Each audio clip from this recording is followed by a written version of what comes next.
పిల్లలు, ఇది మనం నివసిస్తున్న భూమి. భూమికి నమూనాగా గ్లోబును తయారు చేశారు. భూమిని ఆకాశం నుండి ఇలా చూడవచ్చు. కింద ప్రపంచ పటాన్ని చూస్తున్నారు.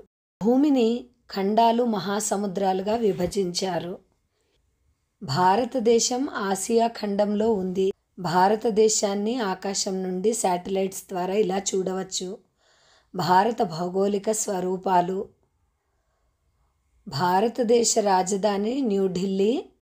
భారతదేశాన్ని 28 రాష్ట్రాలు, 8 కేంద్రపాలిత ప్రాంతాలుగా విభజించారు. మన రాష్ట్రము తెలంగాణ. తెలంగాణ రాజధాని హైదరాబాదు. తెలంగాణ రాష్ట్రంలోని జిల్లాలు. మనది మేడ్చల్ జిల్లా. తెలంగాణలోని ముఖ్యమైన నదులు. భారతదేశంలోని ముఖ్యమైన నదులు. భారతదేశ తీర మైదానాలు. భారతదేశంలోని ముఖ్య శిఖరాలు. భారతదేశంలోని ముఖ్యమైన వేసవి విడుదలు.